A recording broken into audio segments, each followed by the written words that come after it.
Welcome to TrueCircles.net. We are going to speak to Arifuddin Mohammed. He is the City Secretary of SIO Hyderabad. SIO Hyderabad is going to organize a 3-day exhibition, Think, Act and Save. It is an environmental expo, one of its kind. It is going to be it is an environmental expo going to be organized by Islamic Organization for first time in India. So we are going to speak to him regarding this environmental expo. So Arif sir, बताइए what is the real reason behind this organizing this 3-day exhibition? What is the real reason behind it? The primary objective of organizing this exhibition is to address one of the biggest threats to the very existence of human life. According to United Nations High-Level Threat Panel, this was a commission that was formed by United Nations. The High-Level Threat Panel had extensive study on the threats that are, the humans are subjected to, and then they finalized a list of top 10 key threats to the existence of mankind.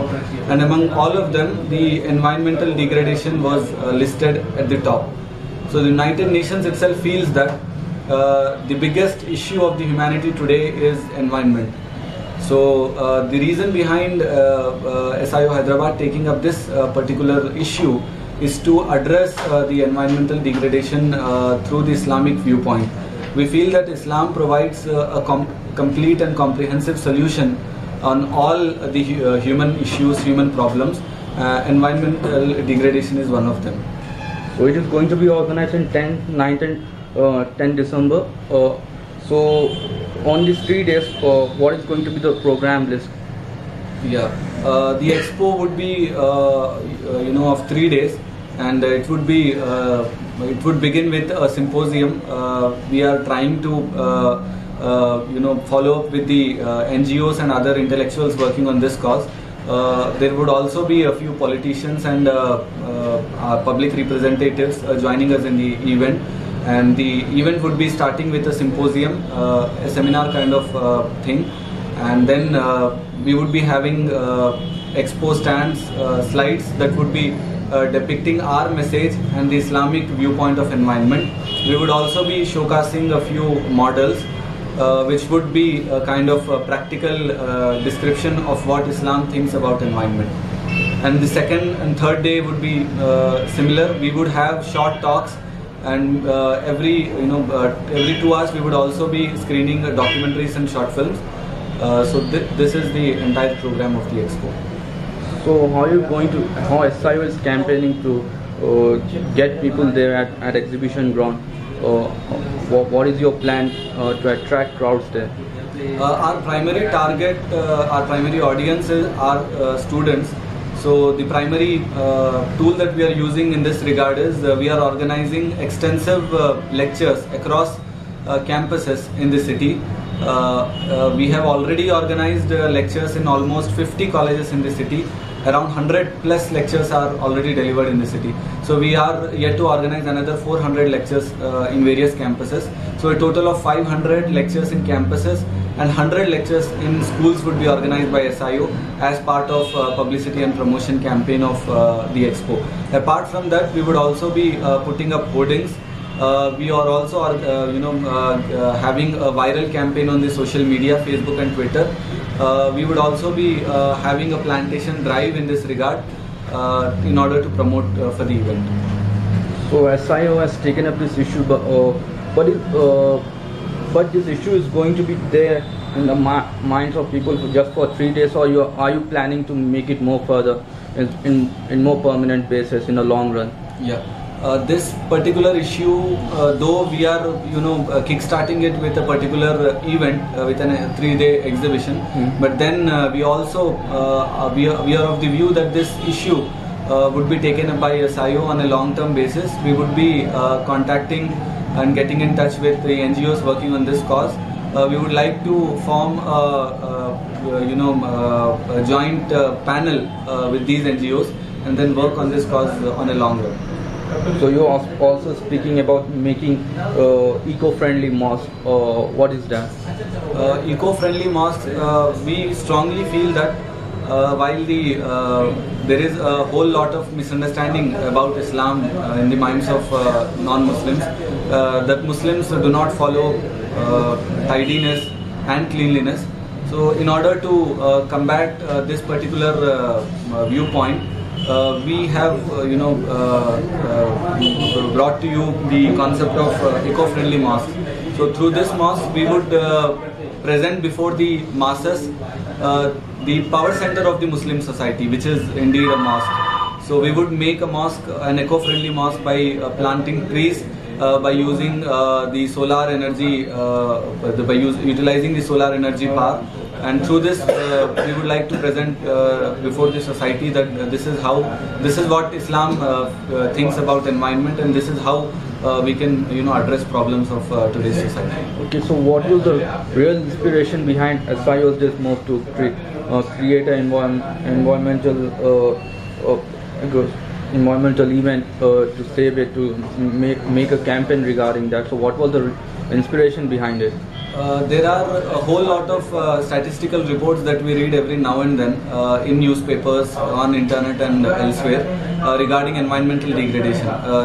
There are reports that around 300 million people would be dying because of climate change by the end of 2020. So we strongly feel that this is really a biggest problem of the humankind today, and Islam provides a complete and comprehensive solution to it. So our inspiration to it was like all the prophets alayhimus salam, they presented Dawah, they presented Islam as a system of life to the whole society, and they also addressed their issues of their time. Prophet Isa, Prophet Jesus addressed the issue of untouchability and addressed the issue of disease. And then Prophet Moses also addressed the issue of slavery. And similarly, Prophet Muhammad addressed a whole lot of issues in his time. So we strongly feel that since environmental degradation is a strong issue today, and Islam provides a solution to it, so why do we keep numb about it? Why do we remain silent about it? So we have come forward to present Islam as an alternate to the environmental practice that is going on in today's time. What kind of solution Islam provides for to stop this environmental degradation? Islamic environmental practice is based on 4 basic principles: Tawheed, Khilafat, Akhirat and Mizan. Islam observes a strong nexus, a strong connection between the human life and the natural order. Islam says that the whole of universe belongs to Allah subhanahu wa ta'ala. He is the creator of this universe, and He is the only owner, He is the only master of this universe. So we as human beings, we as individuals, we as corporations, we as governments do not hold any significance here. We do not own the natural resources that are present here. It is Allah who owns the resources, and we are just the Khalifa. We are the representatives of Allah, and we would be working on the guidance of Allah. Whatever Allah has prescribed to be halal, we would be we would be utilizing them, and whatever Allah says that it is haram, we would be avoiding such things. The third concept that Islam presents is the concept of akhirat, answerability. Why would any person, for instance, a person who runs an industry, why would he give up his short range profits instead of long term profits? So Islam provides the concept of akhirah, that whatever you do in this world, you will be rewarded for that, and whatever bad you do in this world, whether it be a single thing, that would be equally rewarded in the akhirah. So Islam provides this particular concept, which motivates a man to do whatever is good to the environment and to the society altogether, and whatever he refrains from whatever Allah has prescribed to be haram.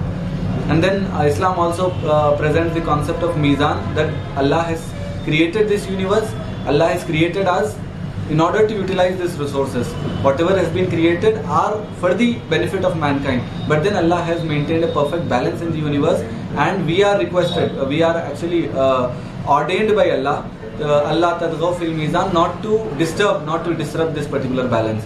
So we as human beings, we are the Khalifa. So we need to work on not to disturbing the balance that is maintained by Allah Subhanahu wa Taala. So, like one of the stereotypes about Muslims is that right-wing environmental activists, they say that Muslims are hampering biodiversity. Biodiversity is also a part of environmental degradation. By slaughtering and everything. So, how do you SIO sees that allegation on Muslims? Yeah. According to a report, again this report is not published by a Muslim organization. According to a report by United Nations, 1 in 4 species get extinct every day. And if you read these reports, you will find out that these species are those that are prescribed haram by Allah Subhanahu wa Taala. So Allah has prescribed only those species and those animals to be halal to us, that we utilize those animals, we eat those particular animals only because it is prescribed to be halal by Allah Subhanahu wa Taala. And if they are not slaughtered, if they are not eaten up by mankind, then you would not find mankind here. Mankind would become extinct and the whole of earth would be habituated by animals. So what we feel is Allah has prescribed a certain amount of species to be halal, and which is to be eaten by which is to be slaughtered by human beings. If they are not slaughtered and if they are not eaten up, then they would cause more problem to the environment. So lastly, do you think this the major step by SIO will project a positive image of the community?